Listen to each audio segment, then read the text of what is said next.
Chapter 34, page 218. The sitting space in the courtyard is filled now. We rustle and wait. At last the commander in charge of this service comes in. He's balding and squarely built and looks like an aging football coach. He's dressed in his uniform, sober black with the rows of insignia and decorations. It's hard not to be impressed, but I make an effort. I try to imagine him in bed with his wife and his handmaid, fertilizing away like mad, like a rutting salmon, pretending to take no pleasure in it. When the Lord said, "Fruitful and be multiplied," did he mean this man? The commander ascends the steps to the podium, which is draped with a red cloth embroidered with a large white-winged eye. He gazes over the room and our soft voices die. He doesn't even have to raise his hands. Then his voice goes into the microphone and out through the speakers, robbed of its lower tones, so that it's sharply metallic, as if it's being made not by his mouth, his body, but by the speakers themselves. His voice is metal-colored, horn-shaped. "Today is a day of thanksgiving," he begins, "a day of praise." I tune out through the speech about victory and sacrifice. Then there's a long prayer about unworthy vessels, then a hymn. There is a balm in Gilead. There's a bomb in Gilead, is what Mora used to call it. Now comes the main item. The 20 angels enter, newly returned from the fronts, newly decorated, accompanied by their honor guard, marching 1-2, 1-2 into the central open space. Attention, at ease. And now the 20 veiled daughters in white come shyly forward, their mothers holding their elbows. It's mothers, not fathers, who give away daughters these days and help with the arrangement of the marriages. The marriages are, of course, arranged. These girls haven't been allowed to be alone with a man for years, for however many years we've all been doing this. Are they old enough to remember anything of the time before, playing baseball in jeans and sneakers, riding their bicycles, reading books all by themselves, even though some of them are no more than 14? Start them soon is the policy. There's not a moment to be lost. Still, they'll remember. And the ones after them will, for 3 or 4 or 5 years, but after that they won't. They'll always have been in white, in groups of girls. They'll always have been silent. "We've given them more than we've taken away," said the commander. "Think of the trouble they had before. Don't you remember the singles bars, the indignity of high school blind dates, the meat market? Don't you remember the terrible gap between the ones who could get a man easily and the ones who couldn't? Some of them were desperate. They starved themselves thin or pumped their breasts full of silicone, had their noses cut off. Think of the human misery." He waved a hand at his stacks of old magazines. They were always complaining. Problems this, problems that. Remember the ads in the personal columns? Bright, attractive woman, 35. This way, they all get a man. Nobody's left out. And then if they did marry, they could be left with a kid, 2 kids. The husband might just get fed up and take off. Disappear. They'd have to go on welfare. Or else he'd stay around and beat them up. Or if they had a job, the children in daycare are left with some brutal, ignorant woman, and they'd have to pay for that themselves out of their wretched little paychecks.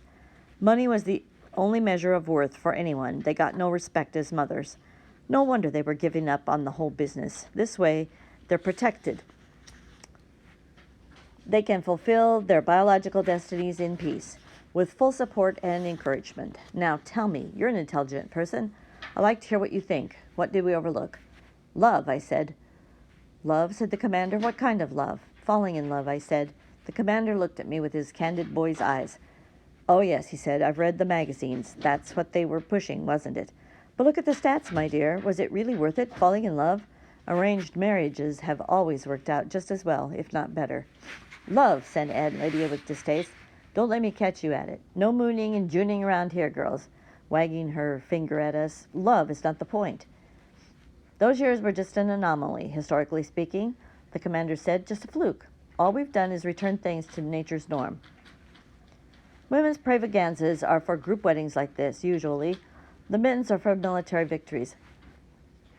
These are the things we are supposed to rejoice in most, respectively. Sometimes, though, for the woman, therefore a nun who recants.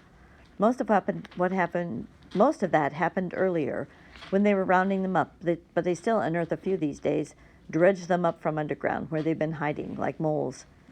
They have that look about them, too, weak-eyed, stunned by too much light.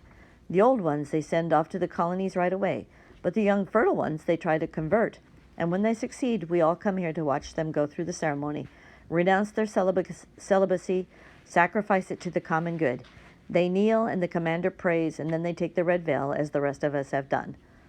They aren't allowed to become wives, though. They're considered still too dangerous for positions of such power. There's an odor of witch about them, something mysterious and exotic. It remains despite scrubbing and the welts on their feet and the time they've spent in solitary. They always have those welts. They've always done that time, so rumor goes.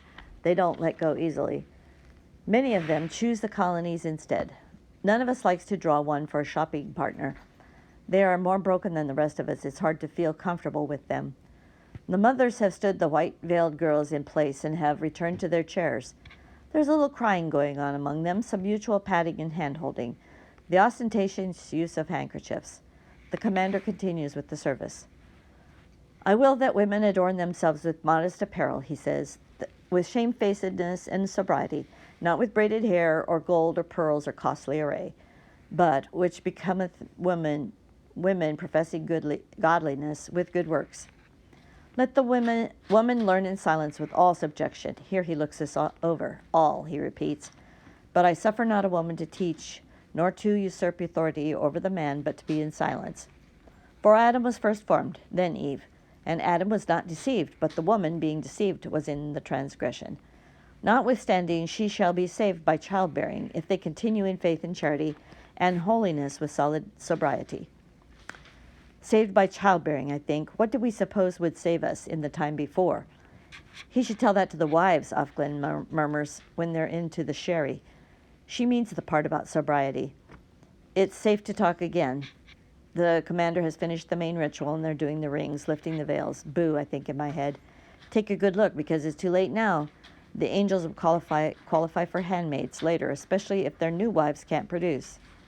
But you girls are stuck. What you see is what you get, zits and all. But you aren't expected to love him. You'll find that out soon enough. Just do your duty in silence. When in doubt, when flat on your back, you can look up at the ceiling. Who knows what you may see up there? Funeral wreaths and angels, constellations of dust, stellar or otherwise, the puzzles left by spiders. There's always something to occupy the inquiring mind. Is anything wrong, dear? The old joke went. No, why? You moved. Just don't move. What we're aiming for, says Aunt Lydia, is a spirit of camaraderie among women. We must all pull together. Camaraderie shit, says Mora through the hole in the toilet cubicle. Right fucking on, Aunt Lydia, as they used to say. How much you want to bet she's got Janine down on her knees? What you think they get up to in that office of hers? I bet she's got her working away on that dried up old withered... Mora, I say. Mora, what? She whispers. You know you thought it. It doesn't do any good to talk like that, I say, feeling nevertheless the impulse to giggle.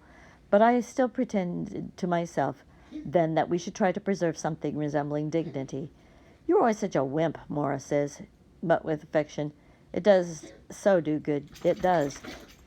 And she's right. I know that now, as I kneel on this undeniably hard floor, listening to the ceremony drone on. There's something powerful in the whispering of obscenities about those in power. There's something delightful about it, something naughty, secretive, forbidden, thrilling. It's like a spell of sorts. It deflates them, reduces them to the common denominator where they can be dealt with. In the paint of the washroom cubicle, someone unknown had scratched, Aunt Lydia sucks. It's like a flag waved from a hilltop in rebellion. The mere idea of Aunt Lydia doing such a thing was in itself heartening. So now I imagine, among these angels and their drained white brides, momentous grunts and sweating, damp fury encounters, or, better, ignominious failures, cocks like 3-week-old carrots, anguished fumblings upon flesh cold and undersponding as uncooked fish. When it's over at last and we are walking out, Ofglen says to me in her light penetrating whisper, "We know you're seeing him alone." "Who?" I say, resisting the urge to look at her.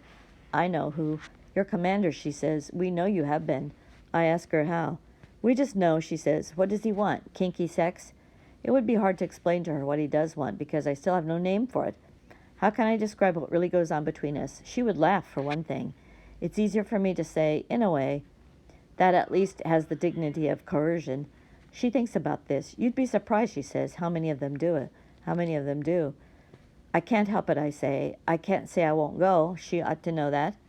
We're on the sidewalk now, and it's not safe to talk. We're too close to the others, and the protective whispering of the crowd is gone. We walk in silence, lagging behind until finally she judges she can say, "Of course you can't, but find out and tell us." "Find out what?" I say. I feel rather than see the slight turning of her head. "Anything you can."